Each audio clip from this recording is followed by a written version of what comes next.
Vamos lá para a discussão mais óbvia de todas. Novo treinador da seleção brasileira. O Dorival não caiu ainda, mas não passa pela minha cabeça, acho que não passa pela de ninguém, que o Edinaldo hoje vai dizer alguma coisa que não seja a demissão do Dorival. Ela é justa, óbvia, merecida, incontestável, um dos piores trabalhos que um treinador já fez na seleção brasileira em todos os tempos. O Dorival foi um dos piores treinadores que trabalhou na seleção brasileira até hoje. Infelizmente, é um cara que a gente gosta muito, é um cara muito legal, um bom treinador, um cara muito respeitoso, educado. Todo mundo tem um carinho para bater no Dorival, porque ele é uma pessoa muito legal mesmo.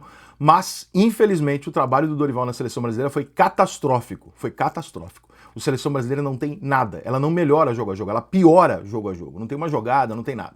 Então é muito iminente a demissão do Dorival. Se por um acaso o Edinaldo não demitir o Dorival agora, vai demitir na próxima data FIFA. Vai piorar a situação porque vai cada vez chegando mais perto da Copa. A análise, ela é um pouco mais complexa do que o torcedor está acostumado, que é falar assim, bom, caiu o treinador? Quem vai ser o meu novo treinador? Essa é uma discussão de clube. Por quê? Porque o clube não tem uma meta definida a cada 4 anos. O clube joga o tempo inteiro por títulos. Então você vai lá e analisa quem é o próximo treinador do meu time. Quem é o cara que vai chegar e treinar o meu time todo dia, em 30, 40 dias o meu time vai estar com uma cara diferente. Esse é o conceito para clube. O conceito para a seleção brasileira não é esse. O conceito é muito mais complexo. E eu vou dar para vocês alguns nomes e explicar por que eu acho isso ou aquilo. O Brasil tem 5, 6 jogos, sei lá, talvez, até a Copa do Mundo. Isso significa que a seleção brasileira vai treinar 10, 11 vezes até a Copa do Mundo. Significa, portanto, que nenhum treinador da seleção, seja ele o Guardiola, seja ele o Abel, seja o Renato, seja quem for, nenhum treinador da seleção brasileira vai chegar lá e ter espaço para montar um time com testes, etc. Esse cara vai chegar no momento de emergência, num ambulatório, com um cara ferido, deitado, e vai ter que fazer um curativo com o que ele tem. Ele não vai poder pedir material, exame, não tem como. O cara vai chegar e vai fazer em muito, muito pouco tempo. A Copa do Mundo é daqui a um ano e é para isso que a gente joga. Porra, vamos abrir mão da Copa do Mundo e fazer um processo de 5 anos para a próxima. Cara, tá muito com cara de que o Brasil vai chegar nessa Copa do Mundo sem grandes condições de ganhar. Embora seja aí que a gente ganhe normalmente. Mas o Brasil jamais vai deixar de ser um dos 3, 4 favoritos da Copa do Mundo. Se o Brasil for com os juniores, ele é um dos favoritos para a Copa do Mundo, porque é a seleção brasileira, é onde se espera tudo, e etc. A gente mundialmente é muito forte, o nome é muito forte, o momento é ruim, mas é a mesma sensação que nós temos em relação à seleção americana de basquete. Às vezes a gente nem sabe, por exemplo, eu não acompanho basquete, eu não sei nem quem tá jogando, mas se você falar para mim que a seleção americana de basquete vai disputar um torneio, eu vou botar ela entre os favoritos. Eu vou querer assistir. Por quê? Porque é a seleção americana. E você tem isso com a seleção brasileira. O Brasil está sempre protagonista, sempre entre os favoritos. Por pior que seja o momento do Brasil. Esse treinador que vai chegar, ele pode ser um treinador estrangeiro que não conhece o futebol brasileiro, ou seja, que não está aqui. Acho cagada. Por quê? Porque o cara vai chegar, se adaptar, entrar no esquema da CBF, aprender como é que se joga o jogo no Brasil, conhecer os jogadores brasileiros. Porque o treinador de futebol que está lá fora, ele não conhece o jogador que joga aqui. Ele não conhece os jogadores do Campeonato Brasileiro. Óbvio que ele não assiste. Então, foda. Você vai ter que apresentar pro cara o Arana, o Wesley, vai... Eu não sei se é o caminho faltando um ano. Faltando 4, cara, pode ser o Guardiola, tudo bem, o Ancelotti. Tá bom, já engoli que vai acabar sendo um gringo mesmo, tudo bem. Agora, um ano, emergência, eu não sei se esse cara pode ser um Ancelotti, um cara desse tamanho de fora. Rica, mas pode ser o Abel ou o Jesus? Cara, o Abel poderia e pode. Primeiro porque ele quer. E segundo porque, obviamente, ele tem um grande trabalho no Palmeiras, ele conhece muito o futebol brasileiro e pode ser um cara que acabe chegando lá e dando jeito em algumas coisas. Acho o ideal? Porra, cara, não acho, sinceramente, tá? Como eu sempre digo, eu acho que o Abel fez um grande trabalho no Palmeiras, acho um puta de um treinador, mas eu acho que o todo do Palmeiras ainda é tão ou mais relevante do que isso. O Palmeiras funciona como um todo, é absurdo como o Palmeiras funciona da base ao estádio, tudo no Palmeiras funciona, embora o Palmeiras reclame, tudo no Palmeiras funciona, então eu não tenho essa 100% de certeza que o Abel é o cara que chegaria ali com aquele jeitão dele também, que é difícil, os jogadores falam que o Abel é um cara difícil e tal, e resolveria isso em um ano, mas é um nome possível. Jorge Jesus, cara, seria uma loucura, embora o Jesus conheça o futebol brasileiro, tenha um futebol que agrade o jeito da gente jogar, seria uma loucura você chegar no momento faltando um ano para a Copa do Mundo, ter o seu principal jogador meio brigado com esse treinador e escolher esse treinador. Seria quase uma provocação, né? Você colocar, falar assim, cara, vou fazer o seguinte, eu vou pegar o meu principal jogador e vou contratar o único treinador que nesse momento ele não gosta. Porra, meu irmão. Né? Ou pelo menos que tem uma rusgazinha ali.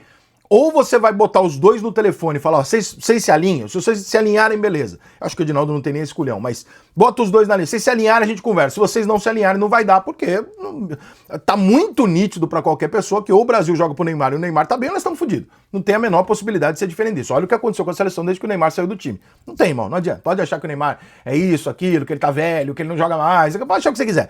Sem o Neymar, nenhuma chance. É isso, a gente tá vendo isso, são fatos, jogo atrás de jogo. É muito difícil você colocar esse treinador goela abaixo do capitão do time. O capitão do time é o Neymar. Então, eu não sei se essa é uma decisão inteligente, a não ser que você faça esse meio de campo entre os dois. Vindo pro Brasil, vai tirar o Cuca do Galo e dar na mão da imprensa todo o barulho que se faz em torno do Cuca por causa daquela história? É transtorno.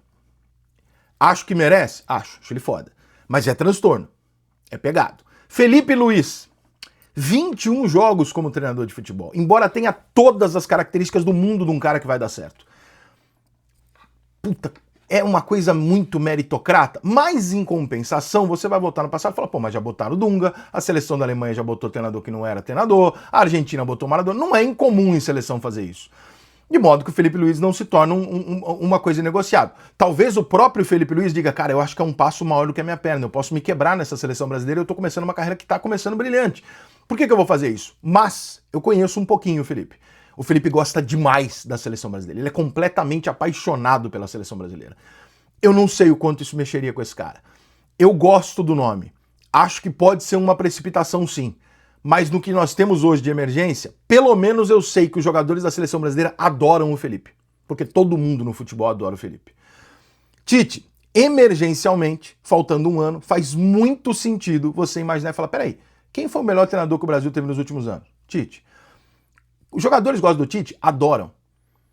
Cadê o Tite? Tá sem trabalhar. Porra, caralho, bota o Tite, falta um ano, ele não precisa se adaptar, ele conhece a porra toda e tal, não sei o que, bota o Tite aqui. É o que eu acho que vai acontecer, mas eu acho isso há mais de um ano, já faz um ano que eu falo isso. Eu acho que no final das contas na Copa do Mundo vai acabar sendo o Tite. Não sei se ele tem bom relacionamento com essa direção da CBF ou não, mas imaginando o cenário, elenco, Tite, sem trabalhar, meu irmão, encaixa demais, sem adaptação. É um cara que vai pegar esse mesmo time, ele já trabalhou com a maior parte desses jogadores, e vai retocar o que ele tinha que fazer, o que ele já fazia. Ele vai recuperar algumas coisas muito mais facilmente do que outros vão construir. Então acho que o Tite é um nome muito forte. E por último, o nome do Renato.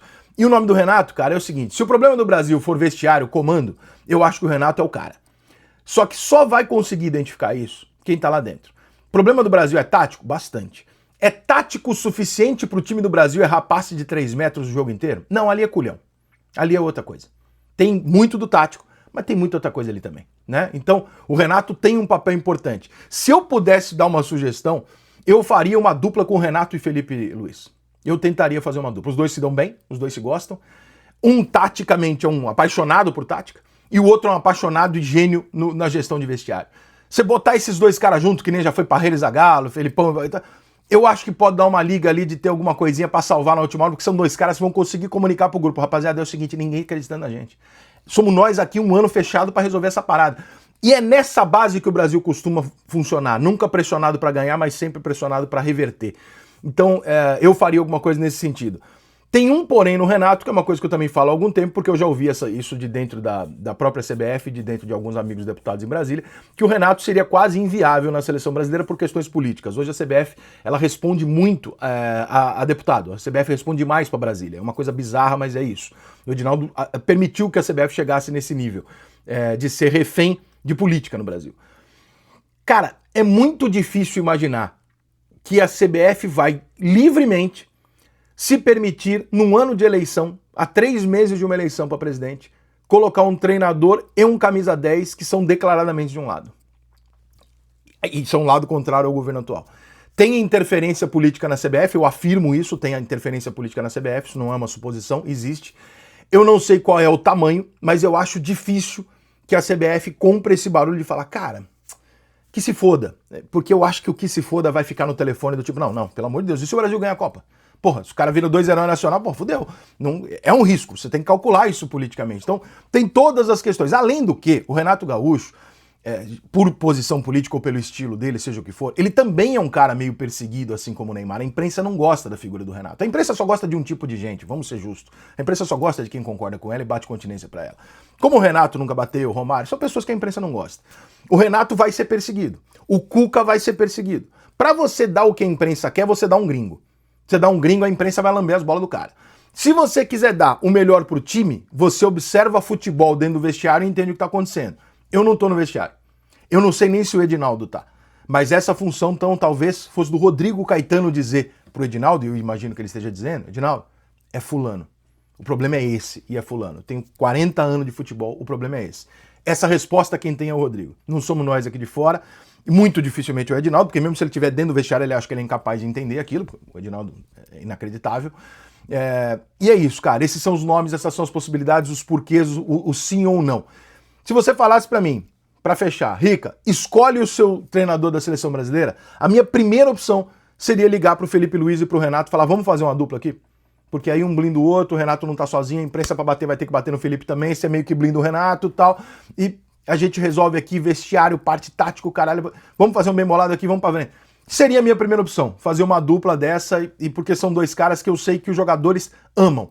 São dois profissionais que os jogadores adoram trabalhar com eles. Então, nesse momento, cara, emergencial, eu não pensaria nada em mirabolante. E daqui de um ano, porra, fomos benzão na Copa, mantém. Ah, não fomos benzão na Copa, então vamos de Guardiola. Pô, chega, foda-se, vamos de Guardiola. Mas faltando um ano, cara, é Tite, pela facilidade, ou uma dupla dessa, alguma situação como essa, que eu acho que vai acabar acontecendo. Acho muito difícil o Ancelotti pegar um trabalho de um ano, acho que não daria certo também, acho que seria muito difícil o Ancelotti fazer, entender a porra toda e tal, mas, irmão, melhor do que o Dorival tá fazendo, eu sou capaz de arriscar que o Lisca, nesse momento, melhoraria a seleção brasileira.